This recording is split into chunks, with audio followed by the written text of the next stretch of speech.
جمہوریت جو جدوجہد کا استعارہ ہے، جو مستقبل کی نوید ہے، جو صبر کا پہاڑ ہے۔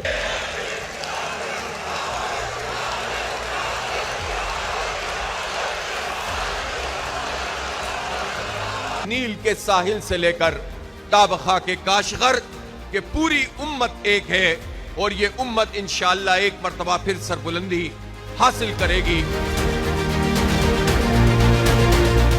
یہ جماعت اسلامی ہے، یہ اللہ کی مدد ہے، یہ ہماری اجتماعیت ہے، یہ ہمارا نظم و ضبط ہے، یہ ہمارا ڈسپلن ہے، جس کے نتیجے میں اللہ کا شکر ہے کہ یہ آج انسانوں کا سمندر اس طرح سے موجود ہے اور منظم طریقے سے موجود ہے۔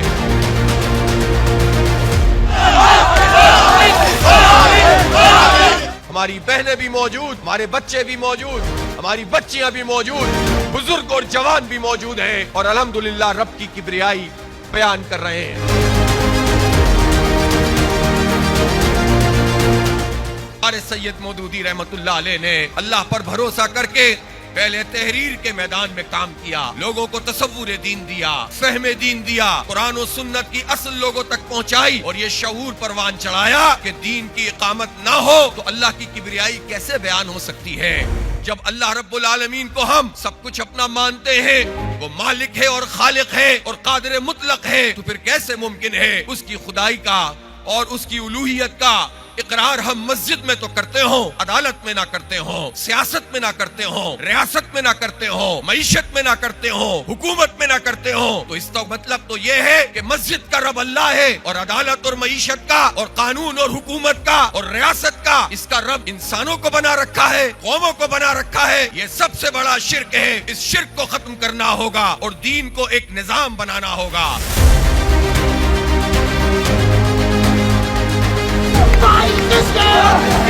جماعت اسلامی یہ محض ایک جماعت نہیں ہے، اس کے کوئی صرف سیاسی جماعت نہ سمجھے، جس طرح دیگر سیاسی جماعتیں ہوتی ہیں جو زندہ باد مرد آباد پہ چلتی ہیں، جو شخصیات پہ چلتی ہیں، جو وراثت پہ چلتی ہیں، جو وصیت پہ چلتی ہیں، جو خاندانوں پہ چلتی ہیں، جو جاگیرداری پہ چلتی ہیں، جو وڈیرا شاہی پہ چلتی ہیں، جو سرمایہ داری پہ چلتی ہیں، جو اسٹیبلشمنٹ کے سہاروں پہ چلتی ہیں، جو بین الاقوامی اسٹیبلشمنٹ کے اشاروں پہ چلتی ہیں۔ جماعت اسلامی ایسی سیاسی جماعت نہیں ہے۔ ہم سیاست کو عبادت سمجھ کے کرتے ہیں،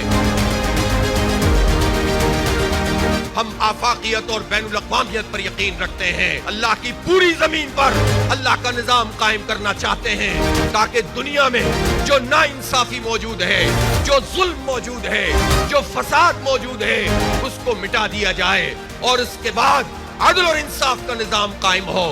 اس لیے جماعت اسلامی سید مودودی نے جن بنیادوں پر قائم کی تھی، وہ خلوص تھی، وہ للہیت تھی، وہ تقوی تھا، وہ علم تھا۔ یہی ہماری میراث ہے، اسی ورثے کو لے کر ہم اٹھے ہیں، اور انشاءاللہ آخر دم تک اسی پر قائم رہیں گے، اور اسی طرح سے اپنے تحریک کو آگے بڑھاتے چلے جائیں گے۔ پاکستان کا مطلب کیا؟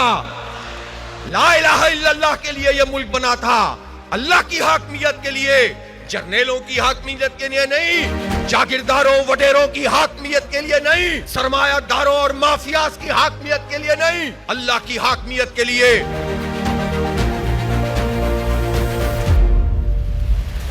اور ایک بات پاکستان کے حکمران سمجھ لیں، اگر تم نے سوچا بھی کہ ابراہیم اکارڈ کا حصہ بنو گے، تمہیں عبرت کا نشان بنا دیں گے ہم۔